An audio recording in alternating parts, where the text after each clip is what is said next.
Hello, Internets, and welcome to my review for Fairy Tail episode 279. When we last left off, Natsu, Lucy, and Happy had started traveling together again, and then traveled to the town of Margaret, where Lamia Scale is, to recruit Wendy back to Fairy Tail, where she had ended up being an idol for Lamia Scale, which is certainly not it made sense. It made sense given her friendship with Shelia after the GMG back in the day. But then Wendy decided not to travel back with them, that she had become an official part of Lamia Scale and wanted to stay with Shelia. And Natsu and Lucy were kind of shocked, but like it's her life. And then Orochi Finn, Lamia Scale's rival guild, showed up and attacked the town. Which is where we left off, with Wendy flying off to find the monster tamer controlling all the monsters, and Shelia stealing Happy from Natsu to go do the same, and Natsu runs off to find them. Before we begin the review proper, this is my last day for my straw poll, Fall 2018 anime reviews, in the description below. Let your voice be heard. At this moment, it's still SAO Alicization and Goblin Slayer. I've been hearing fairly mixed things about Goblin Slayer, so I'm not entirely happy about that, but I'm still going to do it if that's what wins. But yeah, we opened the episode proper with Wendy and Shelia flying towards the rest of the Orochi Finn wizards. And, I love Wendy and Shelia's friendship, and I love them, just being friends. And I love the Wendy-Shelia fight from the Grand Magic games. I really do like those kind of like small-scale fights. They're like small stakes fights that are like packed with emotions. Like people like to shit on the Sakura Ino fight from the tuning exams in Naruto. That's the fight. That was my first experience with Naruto, and I still love it. It's a great fight, no matter what anyone says. And I feel like the Wendy Shelia fight kind of fits that same mold, though I don't see the same hatred for that as I see for the Naruto fight. But that's besides the point. But all that being said, we did not need a flashback there. It's not like the Bluenote stuff later on, where Bluenote's return is like a plot point that would have been easily forgotten because A, it was 6 years ago, I think, at this point, and B, who remembers Bluenote? Bluenote is such a... Okay, I'm gonna jump ahead a little bit. I remember Bluenote because I hate Bluenote. Bluenote was, if you'll remember, way back in the Grimoire, in the Tenro Island arc, he was built up as, stronger than all the seven kin of Purgatory. Second only to Hades himself. And he's such a minor character. He does nothing. He, gravities the gang for a little while, and then Gildart shows up and just beats the shit out of him. It's so lame, and I hate him. But that would have been a flashback that was necessary, because we had not seen him anime time for, 6 years. It had been a while since Bluenote showed up. But we don't need the Wendy-Shelia fight. That just feels like padding, because as fun as that fight is, and as good as it is to, see the dawning of their friendship as we see, the culmination of their friendship with this episode, given how important their friendship is to the episode itself, it makes sense that they'd show it, but it doesn't really add a whole lot. We know Wendy and Shelia are friends without seeing their fight. But then the girls arrive at the Orochi Finn soldiers, wizards, people, and, Wendy and Shelia start, laying waste to the soldiers, and as does Sharla. I commented last week that Sharla's human form was this really weird thing that happened, that never really, it just felt kind of random always to me, but I love the fact that she can, actually fight. Happy sure can't fight. Happy, he pulls out his fish and is like, it's time to show you the results of my training. And you see, mouth water as his stomach rumbles, but he holds back because that was his training. Which is really cute. But, I don't know, Charlotte's human form works for the most part, I think. It's still weird, but it works. And then meanwhile, back in Margaret, Lucy reveals that she has a new innovation in her celestial spirit magic, where she can channel some of her celestial spirit's form into herself, which is called Star Dress. And Star Dress happens a lot in the manga. like, it's also just a great idea. Lucy has always been,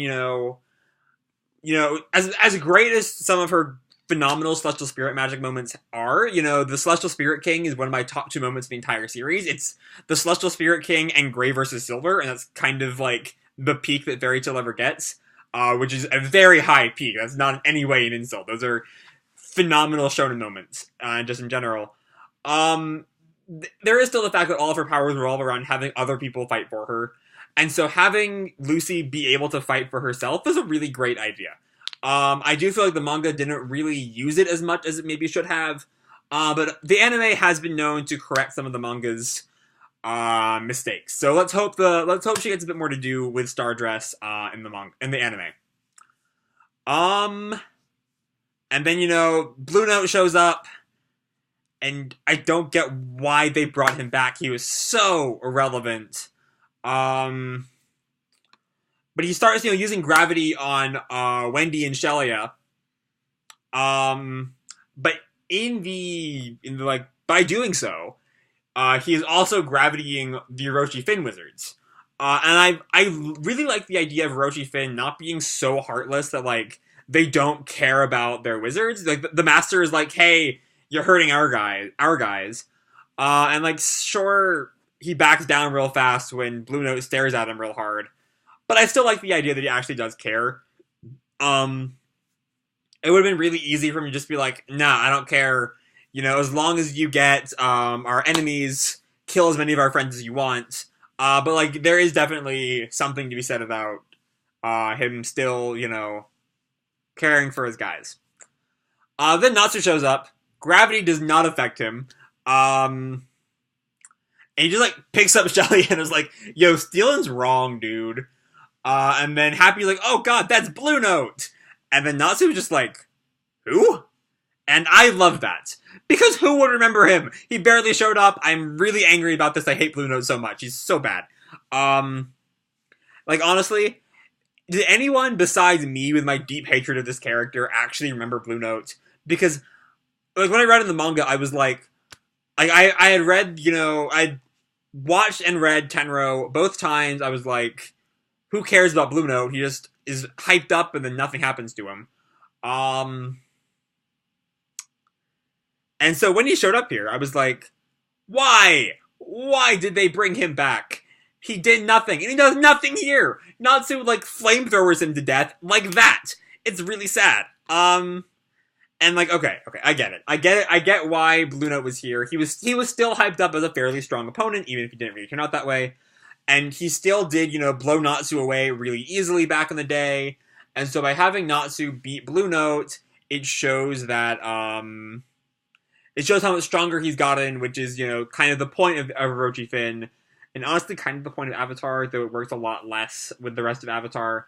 But I get all that, but that don't mean I gotta be happy about it. It's still stupid. I don't like it. I still hate Bluenote. Bluenote still... He's still one of the worst things to happen in this series. He's so boring. But then the gang goes back. They beat Orochi Fin surrenders after Natsu one-shots Bluenote. Because there's no way we can beat this guy. Which is fair. That's a smart move right there. So they leave. They head back to Margaret. And Happy's like, Natsu, how could you forget Bluenote? Sorry, I'm very much fading out right here. I don't know, I'm going all ADD again. How can you forget Bluenote? He was really, really important, I guess. He wasn't important at all. And Lucy's like, yeah, well, something much bigger happened right after that. And Happy forgot Acnologia. How did Happy forget Acnologia? He's the reason they got sent 7 years into the future. He killed Igneal. He showed up at the Battle of Tartarus. Happy, what the fuck?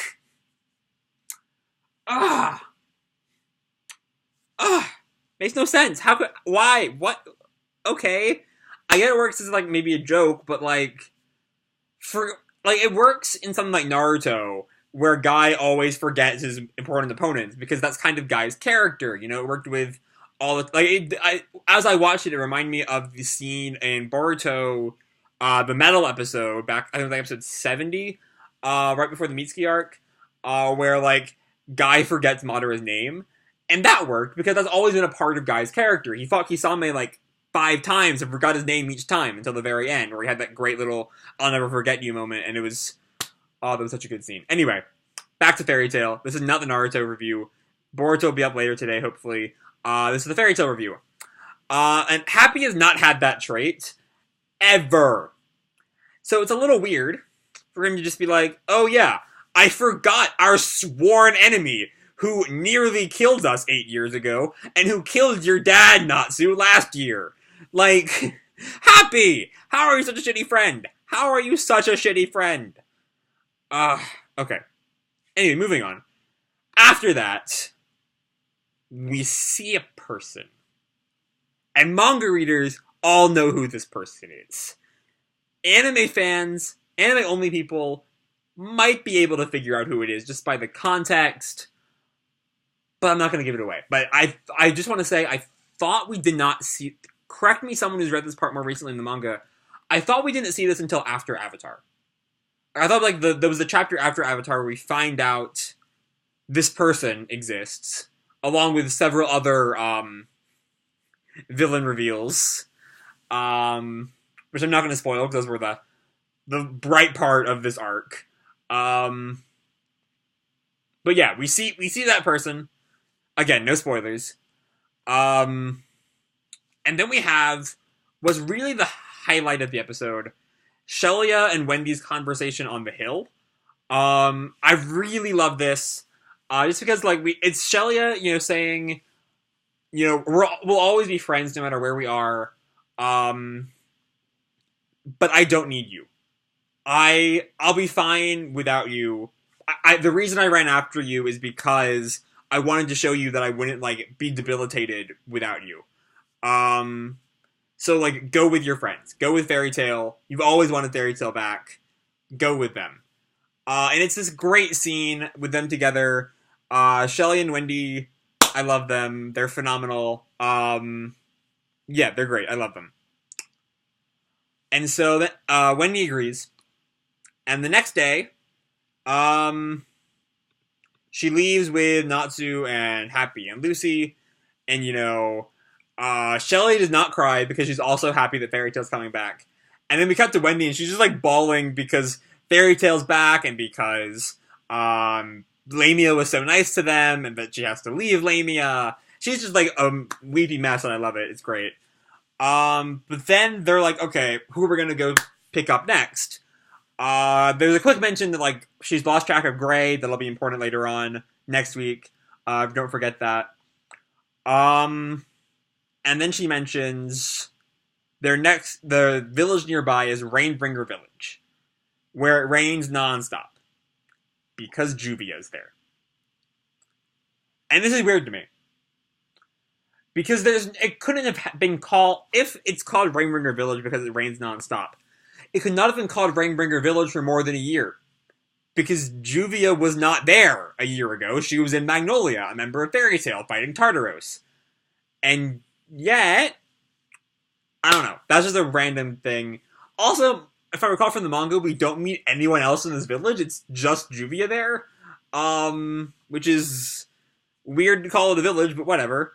Maybe everyone left once Juvia showed up and it started raining. But you'll see in the next episode, I imagine, what happened to make Juvia like this. Why she's back to her old emo phase, her pre-Gray, always making it rain phase.